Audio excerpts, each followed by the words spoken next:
Ethan approached the nurse, his voice steady despite his anxiety. Hello, could you please tell me where the oncology department is? The nurse, momentarily stunned, then blushed and directed him. The oncology department is on the 5th floor, to the right. Ethan smiled and nodded in appreciation. Thank you. Pushing open the door, Ethan saw his mother lying on the bed. She caught sight of him and was instantly too emotional to speak. He placed the bouquet he had brought into the vase. Mother, I'm back. Her eyes filled with tears, her voice trembling. You know everything? Ethan nodded. I asked the doctor. It's not a malignant tumor, there's a chance for recovery. She shook her head, crying, while his father held her tightly, comforting her softly. No, Johnson has already gone bankrupt. I'm just a burden now. Ethan knelt by the bedside, gripping her right hand tightly. I'll find a way. Trust me, you just need to focus on your treatment. She seemed moved by his words and nodded tearfully. Ethan found an excuse to leave the room and walk to the stairwell. He leaned against the wall, clenching his fists tightly before pounding them against it. His body trembled uncontrollably. He took out a cigarette and put it in his mouth but didn't light it. Suddenly, he heard a mocking laugh behind him. Ethan, you finally decided to come back from the UK. He turned to see a familiar figure, his heart trembling. The once shy and innocent girl had become mature and brooding, yet undeniably dazzling. Long time no see, Victoria. Victoria stared at him intensely, then sneered. Long time no see? Do you think I don't know? If it weren't for your mother's illness, you would never have come back. Ethan forced a smile despite the sadness in his heart. Yes. Victoria laughed in anger. Ethan, you're really fearless. From the moment you left 3 years ago, I swore you'd better hide from me forever. She leaned in close to his ear, her voice seductive. Otherwise, I'll make sure you regret it. Her breath brushed against his ear, making it turn slightly red. He turned his face away. Victoria, we already broke up. She grabbed his wrist, forcing him to look at her. You left without a word and broke up with me over a text. Ethan, you're heartless. She suddenly chuckled. So I had to be even more ruthless. Johnson has gone bankrupt, you must know that. I did that. Ethan looked deeply into her eyes, then broke free from her grip and walked straight out. Ethan! If you take another step, I'll have your mother thrown out of the hospital tomorrow. He stopped and turned to look at her, a bitter smile on his lips. Victoria, what do you want? She was silent for a long time, then looked up at him. I want you to stay by my side for a year and let me humiliate you as I please. In exchange, I'll cover your mother's medical expenses. Ethan's heart suddenly ached. He closed his eyes. All right. Victoria gave him one last look, then brushed past him and left. Ethan leaned against the wall, gasping for breath. Suddenly, a long-lost system voice echoed in his mind. But host, you only have 68 days left to live. His fingers brushed over the wound, feeling the pain. He covered his eyes with the back of his hand, his voice trembling. I owe her that. Victoria acted swiftly. By the next day, someone had already found the hotel where Ethan was temporarily staying. Mr. Johnson, the CEO has sent me to pick you up. Ethan was momentarily stunned, then gripped the doorframe tightly. I need to pack a few things.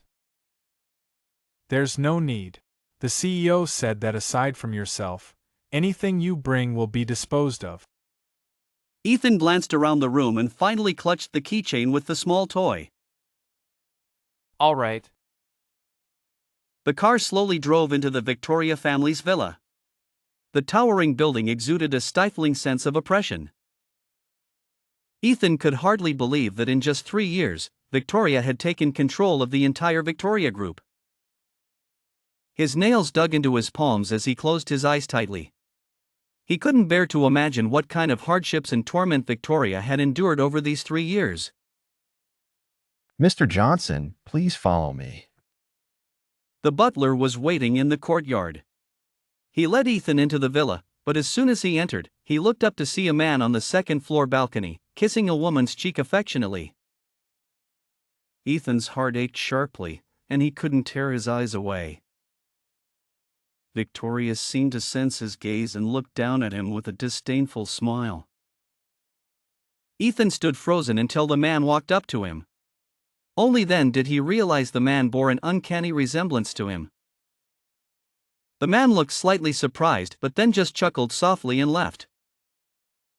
The blood in Ethan's veins seemed to freeze, and he stood there in a daze until he heard Victoria's voice. What are you thinking? That he's your replacement? Ethan looked up at her, his brows furrowed, his vision blurred by tears. Ethan, don't flatter yourself. I opened an entertainment company for him, pouring in countless resources, time, and money. Because I know he will never betray me. Victoria stared at Ethan intensely. If you hadn't left back then, all of this would have been yours. She suddenly let out a self-mocking laugh. Ah, I almost forgot. If it weren't for you, I wouldn't be where I am today. Victoria's smile faded as she looked into Ethan's eyes, her voice strained. Ethan, have you ever regretted it in these 3 years? The surroundings fell silent. Ethan's lips parted, but no sound came out. Smack!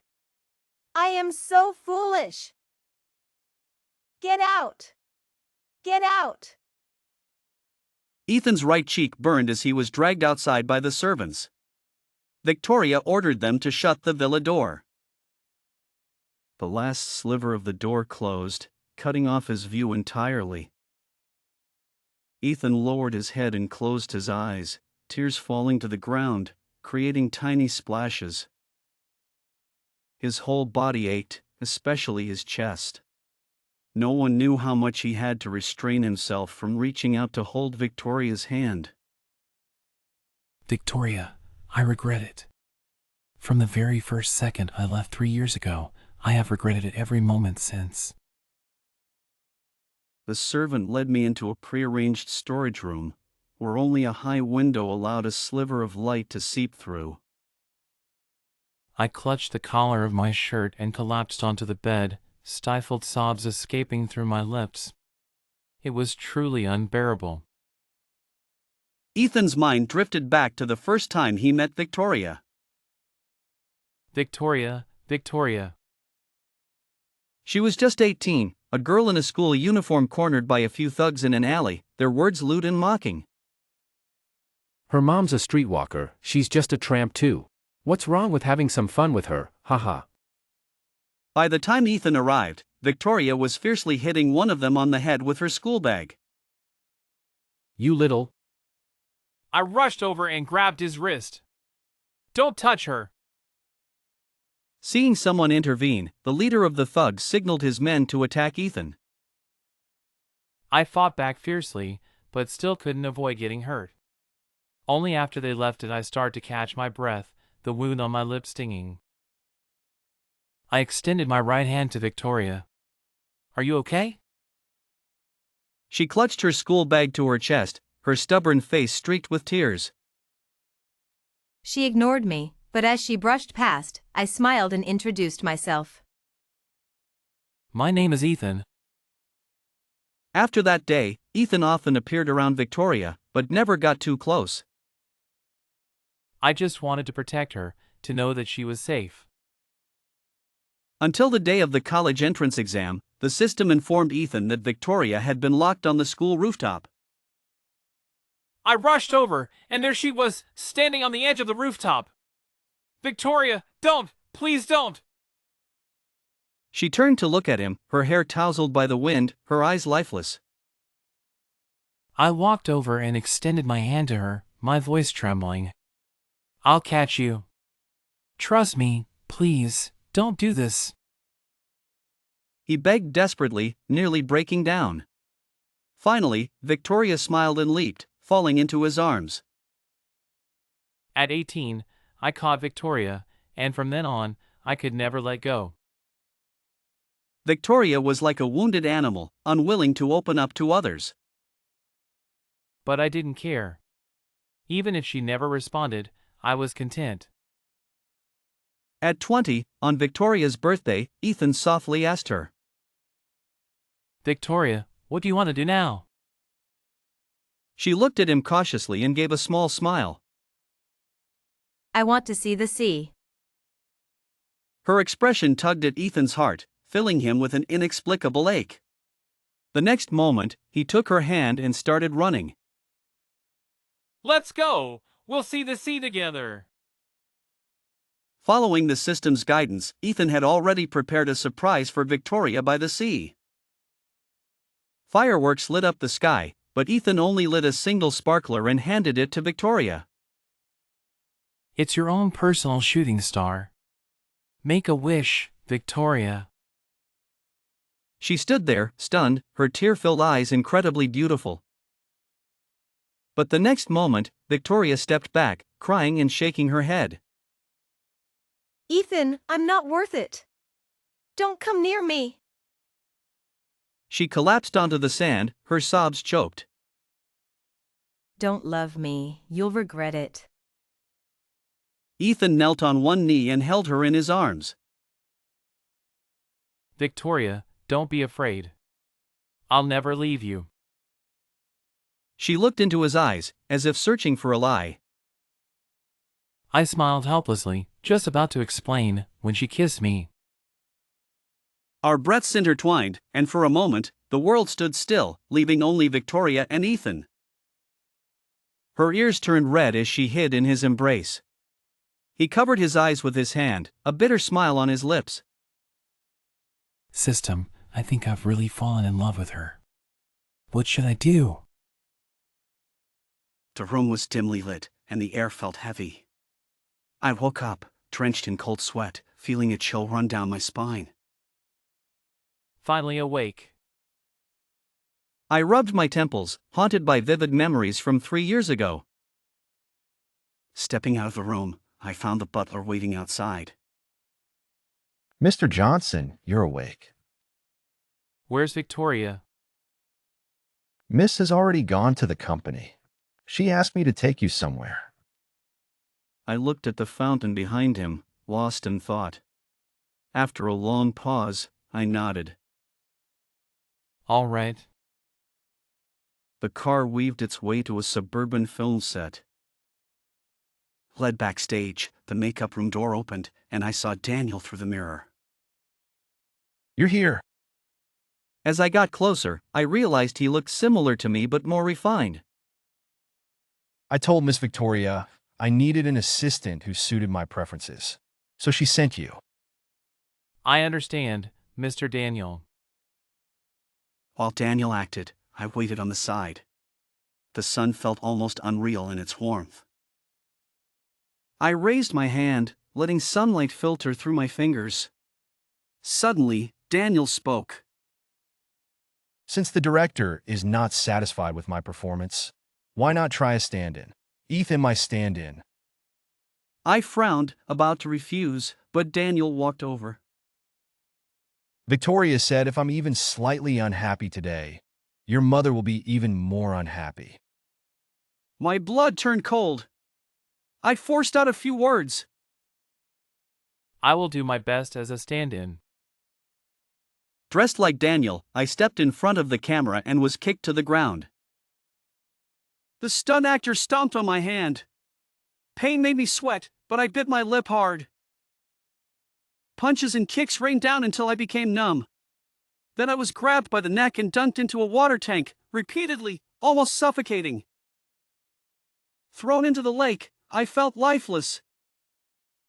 Okay, that's a wrap.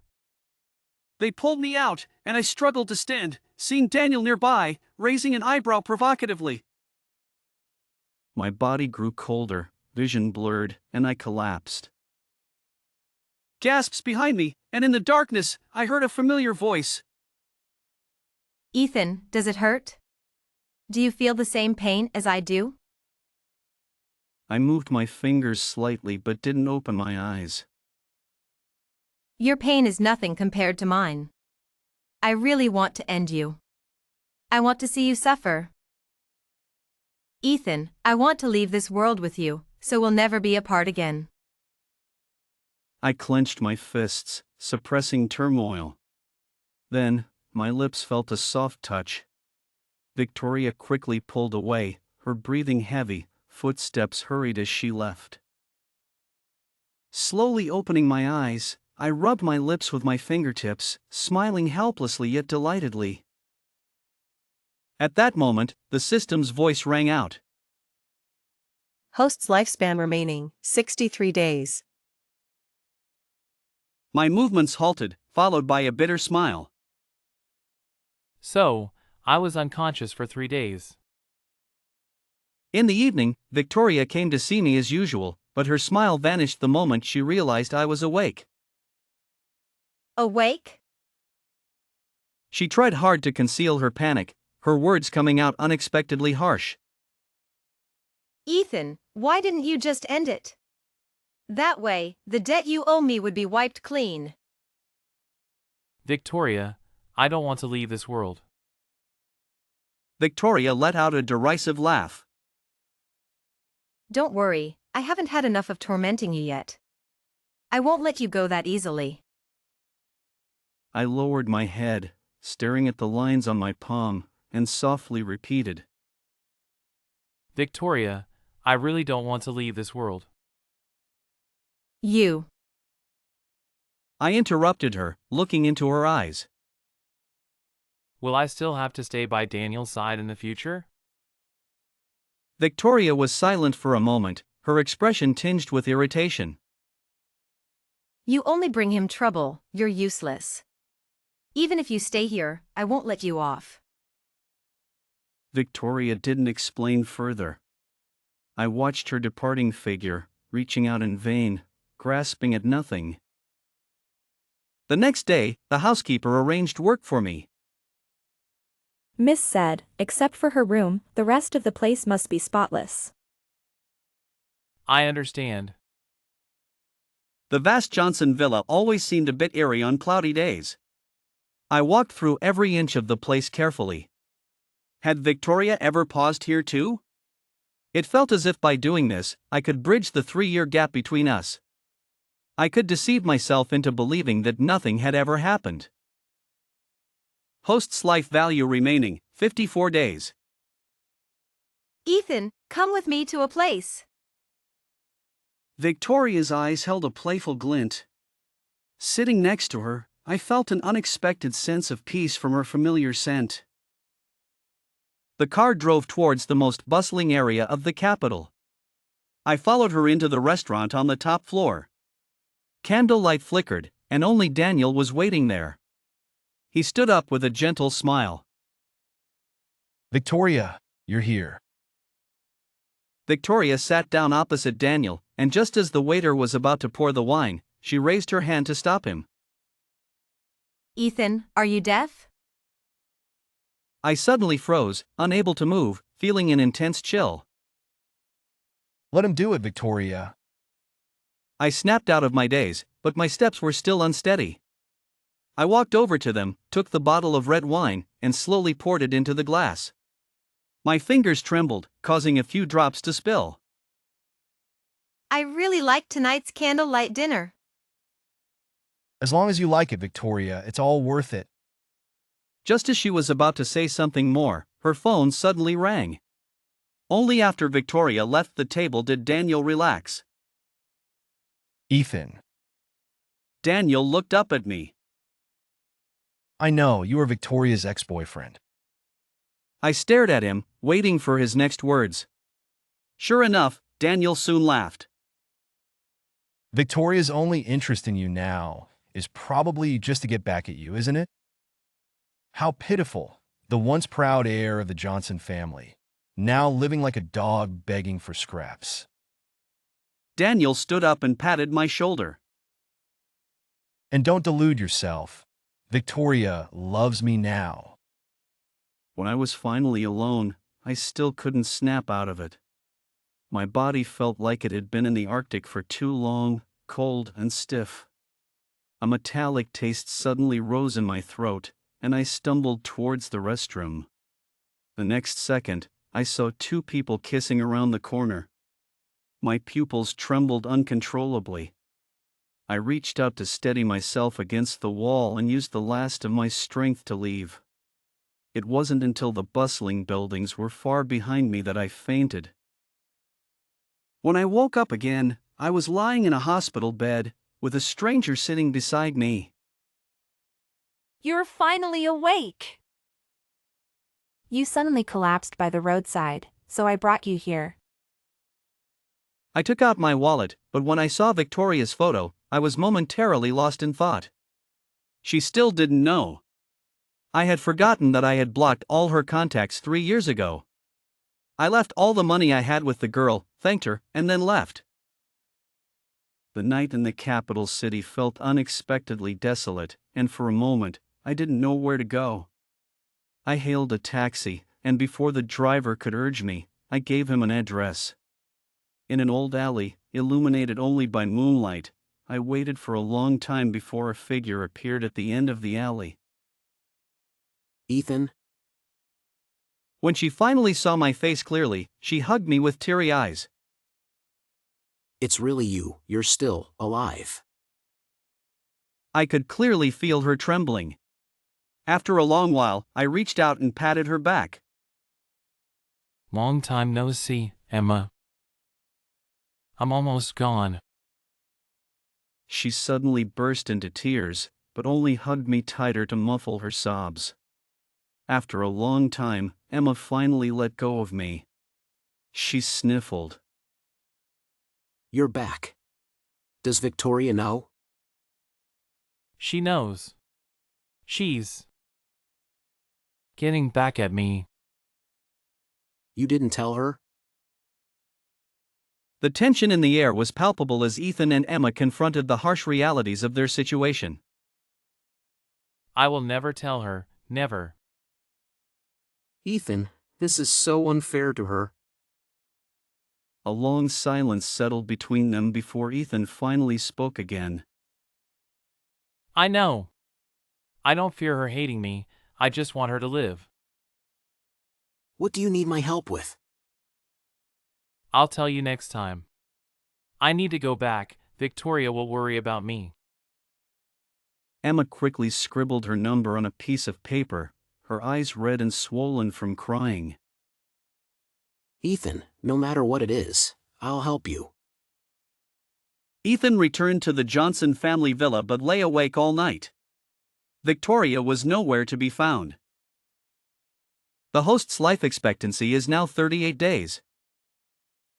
The next day, Ethan waited in a cafe until Emma arrived, sitting down beside him. Ethan, what do you need me to do? I need you to keep the truth from Victoria after I'm gone. Emma's eyes widened, tears threatening to fall again. Tell her I don't love her and that I resent her for using my mother to threaten me. Tell her I went back to England, got married, and had children, living a happy life. Tell her the biggest regret of my life was meeting her. No, no! All the videos and photos are backed up.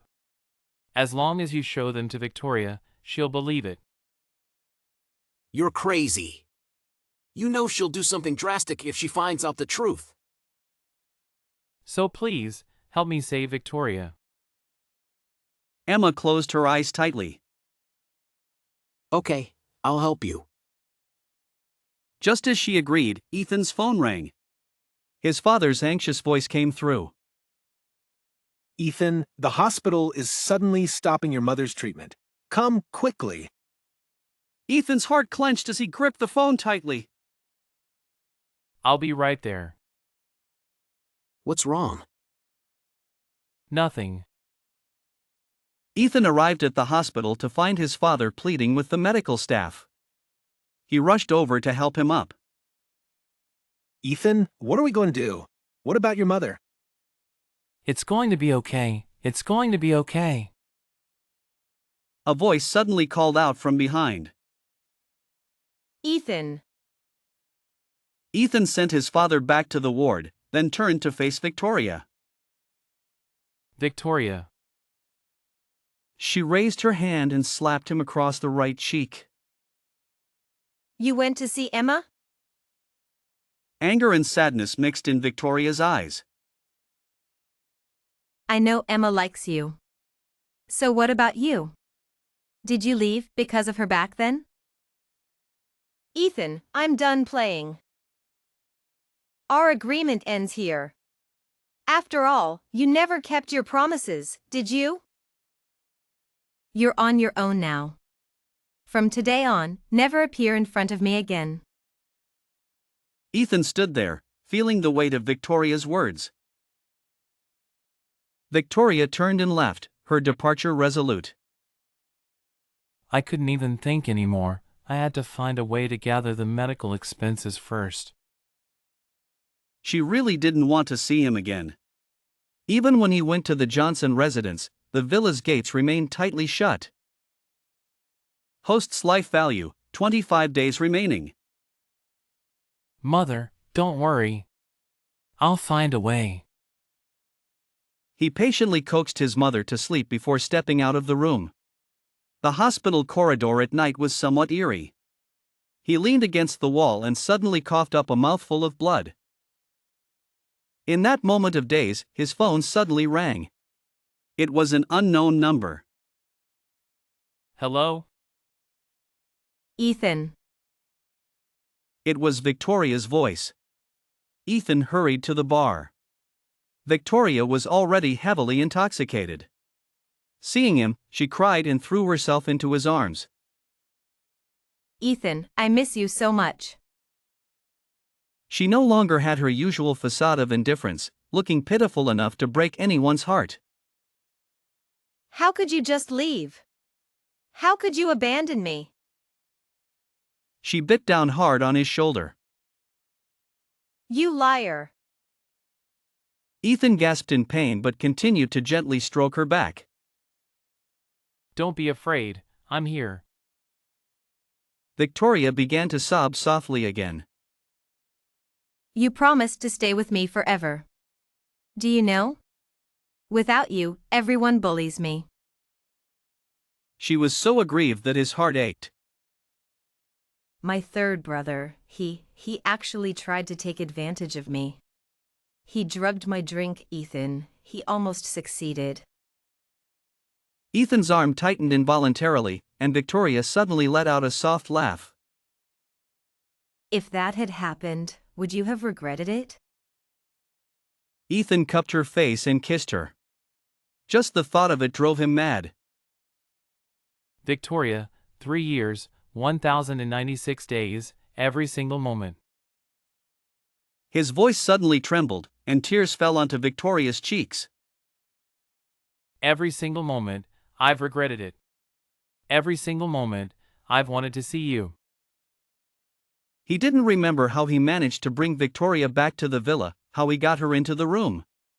As soon as he opened the door, he saw the room filled with old items that didn't match the luxurious decor. They were all gifts he had given Victoria. In his moment of distraction, she suddenly pinned him down on the bed. Victoria's eyes were hazy, her kisses falling chaotically on his face and neck.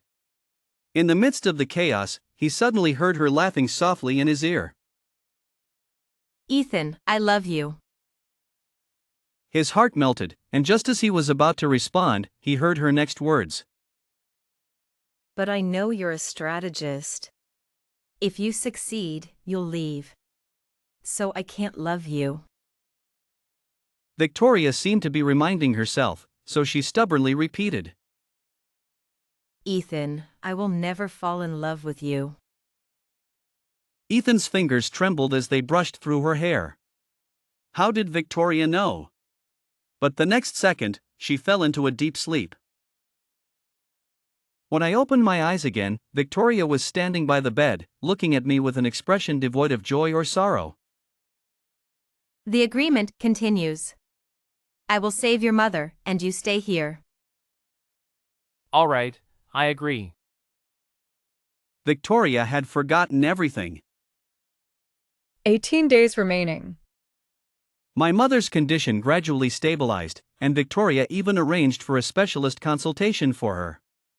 Every day, I waited for Victoria to come home at the villa, just thinking about how many more times I could see her. Host! Someone is planning to abduct the heroine in the Johnson Corporation's parking lot. I was startled and quickly grabbed my keys, rushing to the Johnson Corporation. The parking lot was dimly lit. With the system's guidance, I soon saw someone about to knock Victoria out from behind. Watch out! Hearing my voice, Victoria instinctively turned around but was immediately grabbed, her consciousness fading. I rushed forward. The man, realizing he had been discovered, pulled out a fruit knife and lunged at me. Victoria was thrown to the ground, gasping for breath. In the struggle, the man, seeing the situation, directly aimed the knife at her. Ugh. I groaned, using my back to shield her from the knife. Victoria looked at me in horror. Ethan, Ethan! The sound of patrolling security guards came from a distance. The assailant turned and fled, and I collapsed into Victoria's arms. She frantically tried to stop my bleeding. Don't leave me, Ethan, don't leave! Just like back then, I pleaded the same way.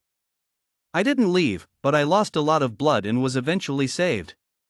Victoria's eyes were swollen from crying. She held me tightly as if she had found a lost treasure. Let's reconcile, Ethan. Daniel was a fake. I hired him to put on a show for you. I've only ever loved you. Come back to me. Lie to me, use me, just don't leave me again. Okay. 7 days remaining. Only 7 days left. Soon, I would never see Victoria again, leaving forever. From that day on, Victoria stayed at the villa. Whenever I woke up, I would always see her. We tacitly avoided mentioning those 3 years, just wanting to cherish the present time. Until Victoria's birthday, she promised to finish her work at the company and return to the villa to spend the day with me. I specially found a pastry chef to teach me, and I made a cake myself, waiting until midnight. Victoria didn't come back. She didn't return all night. I hid in the bathroom, watching the water wash away the blood, and couldn't help but laugh a little. 1 day remaining. My body was at its limit, but I couldn't leave. I couldn't let Victoria's birthday become the day I departed. I wanted Victoria to be happy and joyful, to live a long life. Silly Victoria, she only knew I was a strategist, but she didn't know I had already completed my mission. The mission was complete, yet a crucial decision hung in the air.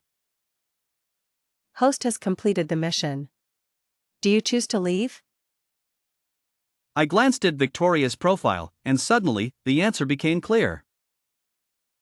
No, I'm not leaving. Victoria was the tragic protagonist, her life marred by endless misfortunes.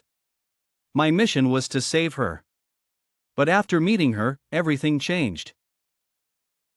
I fell in love with Victoria. I decided to forsake everything in the real world for her. But 3 years ago, I discovered a harsh truth. Victoria's departure is inevitable. The host can only change the process, but cannot alter the character's destiny. What if I insist on trying? The system presented an option: to exchange my life for Victoria's. If you are willing to use your departure as the price, you can change the protagonist's predetermined fate. Please note, if the host departs in this world, you will completely vanish, unable to reincarnate. I agreed. So, 3 years ago, I chose to leave Victoria, sending only a breakup text before disappearing. Emma discovered my medical report by accident. I begged her to keep it a secret from Victoria. I don't fear Victoria hating me. I want her to live, even if it costs my own life. Every day in the UK was agony, but I couldn't bring myself to leave. I wanted to see Victoria, to the point of madness. I resisted until I heard about my mother's condition. Everything was just an excuse I found for myself. Victoria, foolish Victoria. I am in more pain than you. Victoria didn't come back. I sat in the room until dawn before leaving the Johnson family villa. I bought a ticket to the UK and sent a text to Emma. Goodbye. As for Victoria, I couldn't even say goodbye to her. Having expectations means facing disappointment. Victoria, I don't want you to be sad. So you must forgive me. I love you. The beach was deserted in the early morning. I walked step by step into the depths until the water engulfed me. I seemed to return to that day when Victoria, like a butterfly with broken wings, fell into my arms. I caught you. Epilogue. I hate Ethan, I love Ethan. Love and hate intertwined, but love always seems to prevail a bit more. 3 years ago, he left without a word, and in an instant, I felt like I lost everything. Because everything I cherished was given to me by Ethan. He appeared in my life so easily and left just as easily. I went mad, desperately fighting for power and wealth.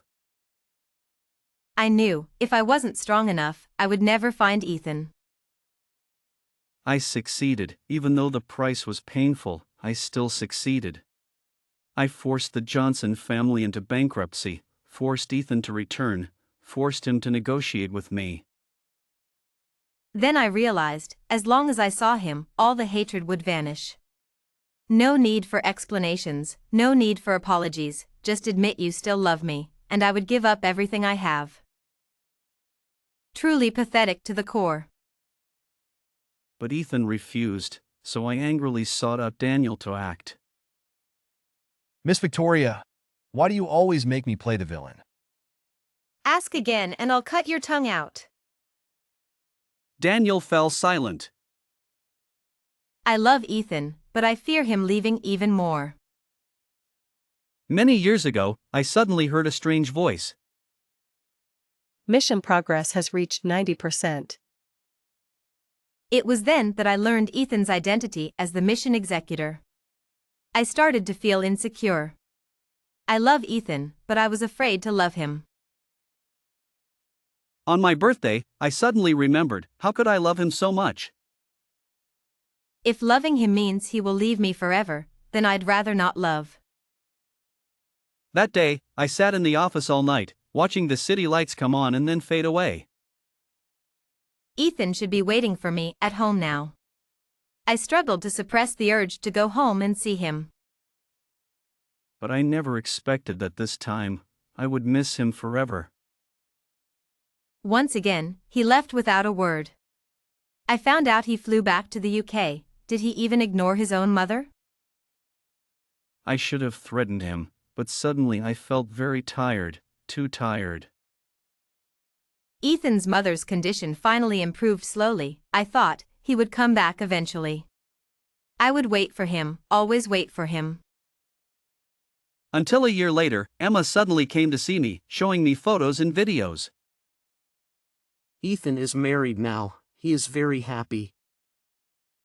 I felt very calm, as if this ending was a rare kind of completeness. It's all fake, all of it. She told me Ethan had walked into the sea because he had been seriously ill for a long time.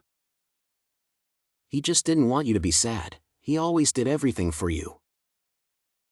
Where is he? Emma took me to Ethan's grave.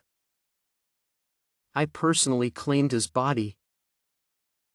I quietly looked at the photo on the tombstone. It was still his 18-year-old student photo. How nice, Ethan will never grow old. Victoria, Ethan wanted you to live well. Live well? Like a walking corpse, is that considered living well? Tears fell unconsciously. Ethan, you liar. But in the end, I didn't leave. Ethan wanted me to live a long life, so I did as he wished. I used Ethan's name to start many charitable projects. I want him to be blessed in all his future lives. It seems from the moment he caught me, my life has been lived for him.